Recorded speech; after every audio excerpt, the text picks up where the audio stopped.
Të nderuar teleshikues, përshëndetje dhe mirë se vini në emisionin Ekspres për ditën e sotme. Do të flasim sot për rinumërimin si proces, por dhe pritshmëritë e klasës politike pas zgjedhjeve të 11 majit. Me mua në studio është bashkuar politologu Filim Zekthi. Përshëndetje, mirë se erdhe. Faleminderit, kënaqësi të jem programin tuaj.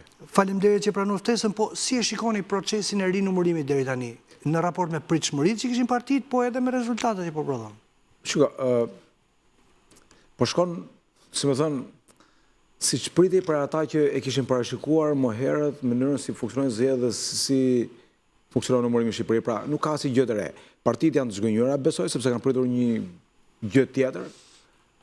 Bile po dëshmohet që rinumërimi është shumë i mirë sepse vërteton disa gjëra që të dihet që ne i bëjmë zgjedhje në këtë mënyrë, është shumë i keq sepse prish pritshmëritë e partive. Pra merr kohë, shkurt babi, pra parimisht nuk duhet ndodhte fare, sepse s'ka nevojë Shqipëria për 2 muaj, 3 muaj, 1 muaj e gjysmë numërohet çdo flet votimi nga e para gjithë qarkun e javës, në gjithë qarkun e Durrësit, për të shtyrë deklarimin zyrtar të rezultateve të zgjedhjeve, por mund të ketë një lloj nevoje për të bindë gjithë që sido që të jetë zgjedhjet në Shqipëri ka një lloj standardi të caktuar të paktën në çështjen e administrimit të procesit zgjedhor. Çështja e pastaj e blerjes votës, në thonjza, apo e përdorimit të burimeve shtetërore, përdorimit të mira publike, edhe nëse lejeve, e faljes xhopave, gjitha këto janë gjëra të tjera që nuk kanë të bëjnë me administrimin dhe me kutinë. Pra, administrimi dhe kutia janë relativisht normale dhe pranuara në Shqipëri.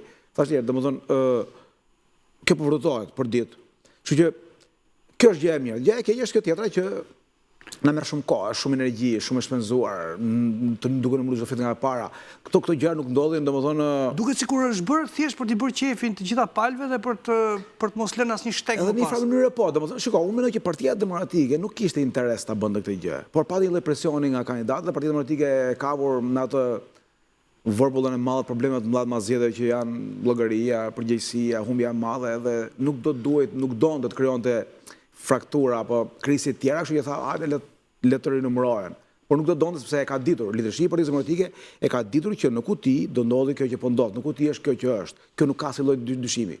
Në përgjithësi ata që e kërkuan rinumërimin bën shumë mirë, thashë, sepse procesi në një farë mënyrë mirë ka nga këto gjëra, por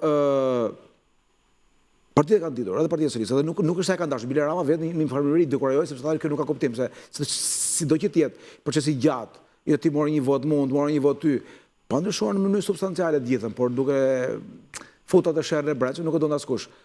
Thash, partitë u detyruan ta pranojnë.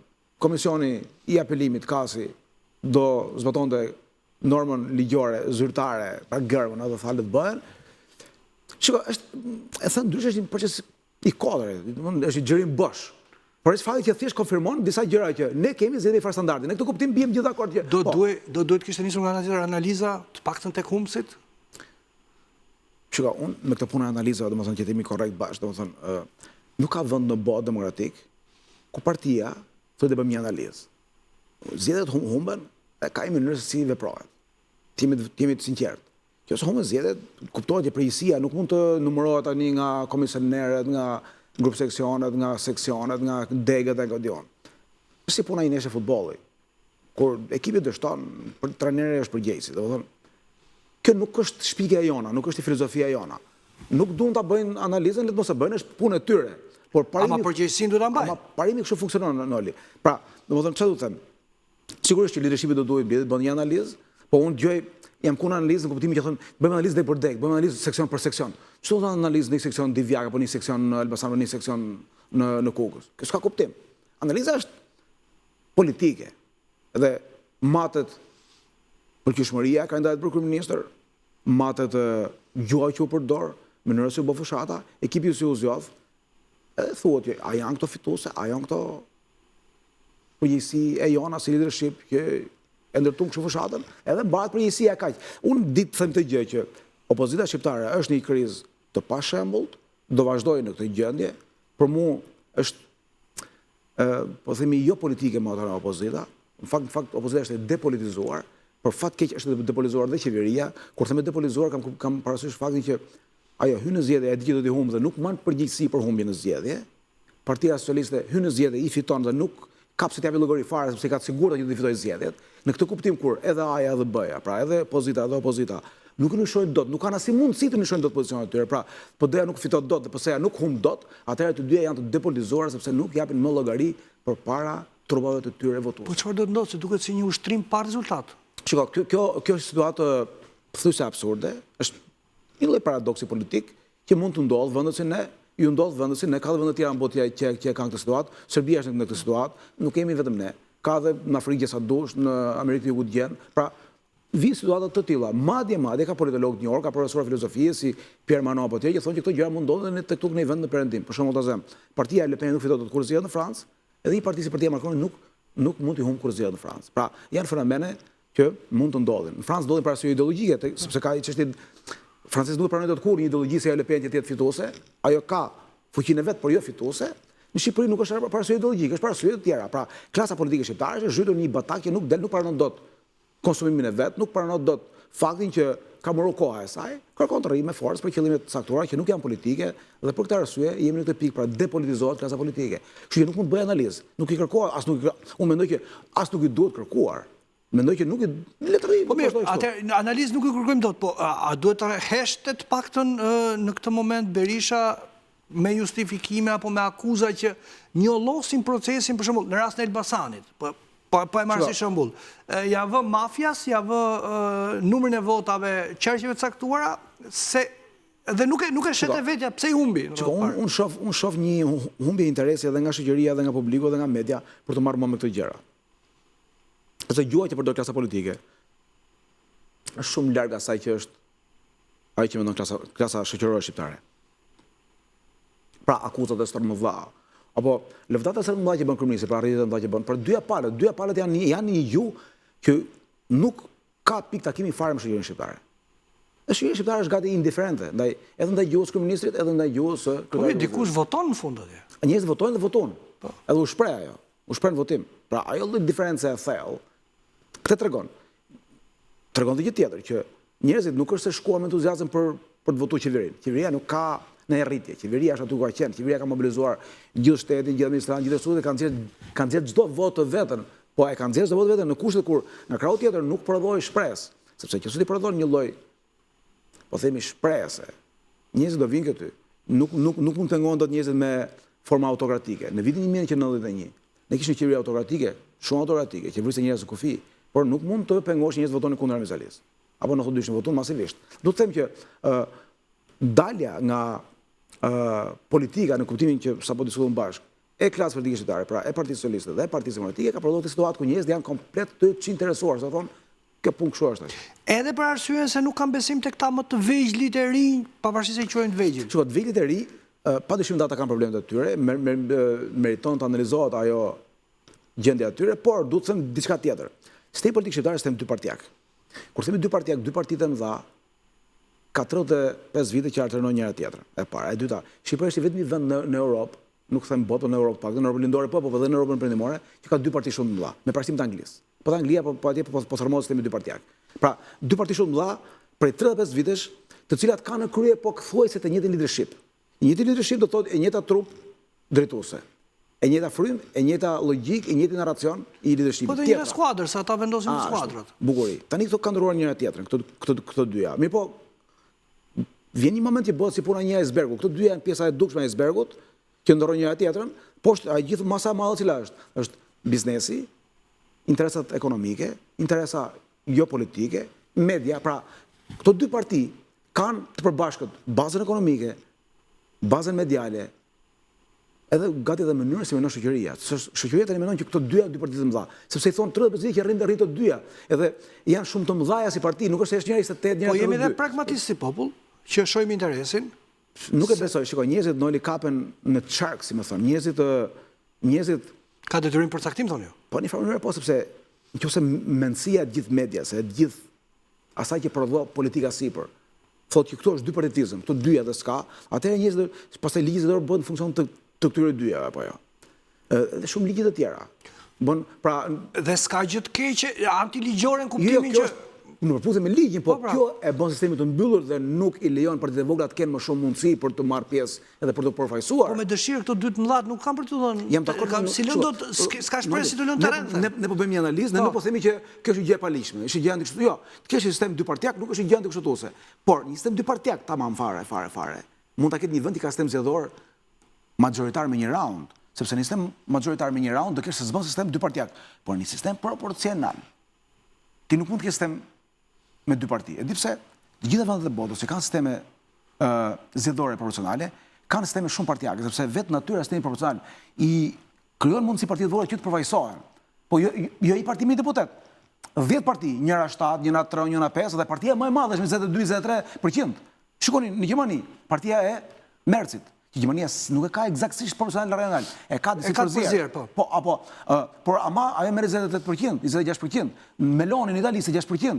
30% që është sukses. Është gjë shumë e madhe, sepse të gjitha ato nuk kanë sisteme majoritare zgjedhore. Kush ka sistem majoritar ka Anglia, atje po dy parti do ketë. Kush ka sistem majoritar ka SBA-ja, po do ketë dy parti. Kush ka Kanadaja, ka Zelanda, ka Australia. Pra ato vende ato do kenë dy partijake. Kurse ne kemi problem shumë, pra ka problem që nuk shko. Kemi sistem proporcional, kemi dy parti. Pse? Po s'ua imponoj kush? Jo, dakor, pse? Kjo është pyetja pse. Sepse dy partitë kanë prodhuar legjislacion, bazë ekonomike, bazë mediale. Ndoshta po dushte ju, unë them, edhe grupet krimit të organizuar që punojnë për dy partitë. Pra, këtu edhe krimi është i dy partive, në një farë mënyrë. Kështu që në këtë kuptim është e vështirë që partitë e vogla të mund të kenë akses të rëndësishëm. E para, e dyta, vetë partitë e vogla, unë nuk i shoh, ti marrë me radhë edhe Llapaj, edhe Sheaj, edhe Arlind Qori, edhe kush është tjetër. Mundësia, Tondoshi. Pra, nuk shoh që këta arrin të prodhojnë një diskur, një ekip, një narracion. Frym. Nuk ngjallin frym. Po shiko, nuk kanë edhe, shiko, kjo nuk bëhet në njëri tek. Nuk mund të dali X persona thoj, unë jam lëvizja, unë jam diskuri, unë jam shpresa. Unë jam e ardhmja. Dali një grup njerëzish. Në gjithë botë një grup njerëzish del. Edhe në ditët e para të pluralizmit vitin 1928. Po tentua këtu, e tentoj Bemblushi me grup njerëzish dhe nuk e arritje. Tentoj Buja Xhiu me grup njerëzish. Nuk e tentoj, e bëri 3 muaj dhe e la. Kjo punë nuk është për 3 muaj. Po të marrim rastet e Albin Kurtit, rastet e Aleksit Tsipras, apo rastet edhe të Le Pen. Do qëndres. Po tjetër, 20 vjet, 30 vjet. Si që kjo, pëse nuk është aqe thjesht. Aqe akollaj, hyp për 2 muaj, dil pasaj. Po s'ka pa gjë, ja nuk është kështu. Kjo është një përpjekje konsistente, e vazhdueshme, e qëndrueshme. Pra, Blushi mund të ketë krijuar në fillim fare një lloj grupi me disa njerëz. Po e nisi e la, nuk funksionon ashtu. Kjo kërkon një farë në sublimim. Politika është një, më thonë se sport shumë i rëndë. Kërkon shumë energji, shumë sublimim, konsistencë, këmbgulje, të durosh shumë, sidomos në vende si ne. Tani që përmendë Kurtin, kur kujtoj betejat e Kurtit në rrugë, kështu është pra. Në parlament, me gazin lotësjellës. Edhe Tsipras i kishte, shiko, Kurti ka ndërtuar 10 ditë pas fare zgjedhje. Pastaj bëri parti. Pra ka qenë një lëvizje rezistence. Pra kundër Pakos Artisari, shumë veprime politike shumë të forta. Me një grup njerëz, sa aty ka qenë një grup njerëz, ka qenë Kurti ishte lideri, po ishte Visari Meri, ishte Dardan Molliqej, ishin disa njerëz të rëndësishëm. Nuk kanë si në atë periudhë flasim. Tani ka tjerë. Pra, Kurti është violina e parë, ndoshta po të thoni ju dhe violina që zhduk çdo lloj zhurmë tjetër, por ka edhe të tjera aty që janë tash tek Shej, tek Llapaj, tek Arlindi, pra nuk mund të jetë lëvizja, dakor, sa mund të jenë ka personalizim. Nuk shoh që këta kanë dëshirë ose kapacitet, pa nëse po thënë dëshirë ndoshta mund ta kenë, nuk dëshmuan, nuk them mirë e kanë. Nuk dëshmuan kapacitet për të bërë gjëra në formë tjetër, siç bën zakonisht. Një lëvizje politike, se partia e re është lëvizje politike, partia e re nuk është merri gusha u vera aty, por kur thuhet partia e re ti bësh një pra do godash një gjë të madhe, sistem dypartijak, 35-çar. Kjo çfarë kërkon? Kjo kërkon ide, kërkon njerëz, kërkon energji, kërkon kauza. Pra, kështu që kjo nuk mund të thuaj që është një njerëz dhe bën një miting me çaçuram çka goca të reja. Gjithsesi, ata diçka morën, por po ta ngjiznin më mirë me një lloj. A është kjo që morën shpresë se duhet të jenë, mund të kenë sukses nëse e vazhdojnë? Apo është minimaliste? Ata kanë një hapësirë shumë të madhe, me thënë drejtën. Pra duke qenë se klasa politike është e depolitizuar, dhe kjo punë do zgjasë tash 3-4 vite deri kur vinë zgjedhjet e tjera, do mendoj që klasa politike do të depolitizohet edhe më, pra partia demokratike në opozitë do bëhet edhe më e dobët, do vazhdojë me narracionin e vet vjetër, me narracionin që nuk është i pranueshëm për shoqërinë shqiptare. S'po e zgjasë më tej. Pra, mënyra si vepron, si funksionon, si flet, si drejtohet shoqërisë, për fat keq unë këtë them edhe unë nëse ka gjë që nuk e dëshiroj fare politikë shqiptare është që Partia Demokratike të bjerë në këtë lloj gjendje, do dëshiroja komplet gjë tjetër, për shkak të bindet mia, për shkak të nevojës që ka vendi, por shoh që ajo do vazhdoj të si më thon, si një njerëz që është në një balë që zhytet gradualisht, duke i mshuar sa më shumë narracionet që ka prodhuar, që nuk reformohet dot, nuk transformohet dot, nuk pranon dot që shoqëria është. Çfarë duhet ndodhë që të reformohet? Largohet Berisha në parë? Jo, nuk është puna të largohet Berisha. Nuk është çështja thjesht e një njeriu, Noli. Partia Demokratike ka një problem shumë të madh. Se provoi dhe Basha, po nuk e reformoi dot. Basha punoi në terma berishist. Ose punoi në terma partisë së gjeti. Shiko, Partia Demokratike duhet që të ndryshojë të gjithë mënyrën si drejtohet shoqërisë. Nuk mund të drejtohet shoqërisë me një gjuhë përjashtuese, me një gjuhë që shan, me një gjuhë që anihilon, me një gjuhë që vetëm kundërshton. Nuk mund të drejtohet shoqërisë në mënyrë jo qytetare. Nuk mund të drejtohet shoqërisë me terma që do bëj revolucion, do bëj mosbindje civile. Pra duhet të gjejë një mënyrë institucionale të qashtër, elegante, elokuente, modeste, të përulur të drejtohet shoqërisë. Sidomos e djatha, ku do në botë, e djatha është modeste, e djatha është e përunjur, e djatha nuk bërtet, nuk ullëret, nuk këllcet e djatha. E djatha dallohet nga maturia, nga kujdesi, nga virtyte të larta morale. Kështu është gjeneza, kështu është rënja, këte presupozon e djatha. Jo kjo e jona. Jo hiperbolizma. Jo kjo e jona. Dakor, po kjo për imin në këtë krizë. Kriza nuk risi dje, as par dje, as me me nënstatorin kur Zoti Basha përjashtoi Zotin Berisha. Jo, kriza është më e thellë. Kriza akumulohet, ko pas kohe, edhe pastaj vjen piku ajo bëhet pastaj e pazisje nëse ti nuk ka adreson kohën e duhur. Për shembull, mendoj që Partia Demokratike ka nisë krizën minimum në vitin 2009. Minimum në vitin 2008, bëri marrëveshje kushtetuese shumë keqe për vendin. Kur një parti bën marrëveshje të këqija për vendin, dhe vetëm favorin e vet imediat elektoral. E kuptuan njerëzit thoni? Gradualisht, avash kanë kuptuar. Në momentin e parë ndoshta jo. Po thash dire, pasojat vijnë avash. Është puna e smundje. Ke një smundje, një infekcion, por nuk e bjekove, bëhet më keq nesër, pastaj dhe pastaj qoftë mund të bëhet infekcion që të merr jetën. Pra varet çfarë shkallësh të mbërrim. Kështu që Partia Demokratike nuk e zgjidhi këtë gjë në kohën e duhur. E la aty. Pra Partia Demokratike pranoi të bëjë një marrëveshje të shëmtuar kushtetuese, pastaj pranoi të bëjë një marrëveshje të shëmtuar politike, ku u fut në koalicion me partinë e Zotit Medha, edhe jo pse fut në koalicion, le të futin në koalicion, por e ndau qeverisjen me përqindje 3% ose 7%. Nuk ndahet qeverisja kështu. Nuk ndahet me numra ministrit të drejtorit. Ndahet programi. Ti ke një ligj që kërkon paga, po themi minimale 100 euro, shkrihet programi me timin. Eksakt. U negociua 3 muaj në Gjermani midis CDU-s dhe SPD-s. Sa u mërzitën njerëzit? Patjetër, sepse vetëm kështu ne do bëjmë qeverisje. Aty u ndan të gjë dhe përfundoi situata aq shumë si përfundoi, u humbë zgjedhjet shumë keq. Ilir Meta shkoi te partia tjetër, tek qeveria, bëri reforma problematike me tjetër se bëri reforma administrative, bëri shumë gjëra të tjera s'ka rëndësi. Të cilat i ran kurriz PD-s prap. Por Partia Demokratike nuk bëri asnjë gjë. Çfarë bëri partia? Humbi zgjedhjet, ndroi vetëm kryetarin. Formalisht, mbeti e njëjta strukturë, të njëjtit njerëz. E emëroi në fakt Zotin Basha. Po, ndoshta e emëroi. Por nuk është puna thjesht mbetën njëjtë njerëz. Mbeti e njëjta frym, i njëjti diskur, as një analizë për veten, as një vështrim nga vetja, as një kritik për veten, as reflektim çfarë bëm keq ne. Pra, as një qasje tjetër shoqërore. Përkundazi, në disa raste fajsohet populli, fajsohet shoqëria. Nëse ka një krizë të vërtetë një partie, ku do në botë, është që ajo të mos pranojë atë që mendon populli vet. Që ajo të fajsojë popullin e vet. Një sociolog, një hoxh, një prift mund ta kritikojë popullin e vet. Mund të thotë që populli im po i bën gjëra të keq. Populli im po del nga binarët moral. Populli im ka humbur fibrën ku diun e virtytë të shoqërisë. Por një parti kurrë nuk fajson popullin. Si një parti nuk ka popull, këtë popull ka. Dhe këtij populli do të drejtohet për të marrë votën. Edhe do të respektoj me gjithçka mendimin e këtij populli. Shikoni sot një individ brenda Partisë Demokratike që mund ta kthejë në këto binare që thoni ju. Shiko, thash një herë, e para nuk është çështje individi, po nëse aty do bie dakord, edhe duhet bie dakord edhe para Zotit Berisha, i cili duhet bie dakord për një gjë që ai duhet të lejojë me vetdije vet një proces ku të bëhet gjithçka ndryshe nga ç'është bërë deri tani. Pra ai duhet të lejojë në një mënyrë që të prodhohet një frym, një energji, një atmosferë, një ionizim i caktuar kundër asaj që ai përfaqëson vet. Duhet ta jo ta lejoj, ta ushqej, ta dirigjoj vet. Kjo do të jetë gjë madhështore prej Sali Berisha ose ai do ta bëjë të gjë. Shumë kushtot mund të thot prap Berisha? Jo, edhe herë, duhet lejoj këtë lloj fryme. Po lejoj këtë lloj fryme, atëherë nuk shtrohet pyetja ka njëri. Patjetër, është parti që ka 500.000 vota, 600.000 vota. Këtu janë 3 milionë shqiptar, këtu janë 3 milionë për botë, njerëz që duan që ky vend ndryshojë, njerëz që mendojnë si djathtë, njerëz që kanë vokacion politik, që ju dhimbë sot ky vend, që ju kanë zemra para ata njerëz që mezi han bukën për Shqipëri, që ata pensionistë nuk marrin dot ilaç, ata fëmijë që nuk shkojnë dot në spital. Pra, gjenden njerëzit, nuk është problem. Problemi është i dëshirës për ta ionizuar, për ta ndryshuar atmosferën. Pra, për të thënë që shiko, nuk vazhdo të kështu më. Pra, duhet kemi gjë tjetër. Pra, demokratët janë gjithmonë të prirur ose kryedemokrati që thot edhe në këtë rast në përçarjes fajin ma ka Edi Rama. Edhe në këtë rast që nuk e lejon të ndryshojë PD-n e ka fajin Edi Rama. Është thashë është çështje mendësie. Një i djathtë, një njeri kushdo, po një i djathtë sidomos. Por gjërat që ndodhin, mendoj që është ai problemi. Edhe kur s'është ai problemi. Fajin e kam unë. Kështu është shef. Ora, mos jam unë gabim, mos jam unë problemi. Kjo është e djatha, kështu ka lindur e djatha. E majta, mendoj që problemi është shoqëria. Dallime themelore. Pra i bie që e ka humbur ideologjinë e djathtë të Partisë Demokratike. Partia Demokratike nuk ka vepruar kurse e djathtë, thënë të vërtetën. Por është koha që të kapet pasaj gjëje.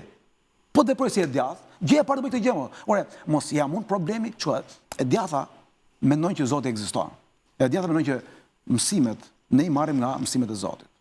Edhe mësimet e Zotit to janë gjëja e parë, që shif çka ke bërë keq vet, sepse për çdo gjë të keq që të ndodh ty, mos sepse ti ke problem vet. Edhe sikur të jetë shumë i keq ai tjetri. Ai tjetri mund të jetë shumë i keq, ai tjetri mund të jetë i tmerrsisht i keq, por është aty edhe për të ndëshkuar ty se ti ke keq problem vetë se ke rregulluar. Në një farë mënyrë, Pra, po të shkojmë këtu, atë orë të shohim çka kemi ne vetë kemi bërë gjën tonë. Shko po të bëjmë një muhabet çu futbolli, me që është kjo kupa e botës e klubeve, edhe unë jam tifoz i futbollit. Para shumë vitesh Milani humbi një ndeshje të rëndësishme. Edhe Berlusconi ndodhi dhe ju tha, nuk them se nuk fitoni. Se mund të fitoni tjetri, se të rraf është më i fortë. Luma mirë ku diun. Por pse nuk bëhet gjë në dur? Pse nuk bëhet gjë në dur? Pra nuk prodhohet një energji në ekip, një frym përbashkët, edhe të jepni maksimumin. Pra të bëni gjë në dur. Pra kjo është çështja, edhe Partia Demokratike ora mund të humbesh, mos ka problem. Nuk është fitoria e një urdhëres hyjnore. Por të bësh gjë në dur, nëse ti rri aty kalcifikuar, e njëjta frymë, e njëjta gjuhë, njëjtë njerëz, një jo reflektim, nuk pranon ato që bënon shoqëria, vetëm fajso kundërshtari, vetëm shan kundërshtari, vetëm prodhon terma ku diun, ankthi, mafia, droga, shteti, brava, nuk mos prit që kjo gjë të jetë diçka që e pëlqej shoqëria. Zekthi, unë të falenderoj që ishme me mua sot në studio, këtu do jemi dhe do i diskutojmë sërish. Ishte Fitim Zekthi, ishte Ekspreset për sot, bashkë me do ta kofshim.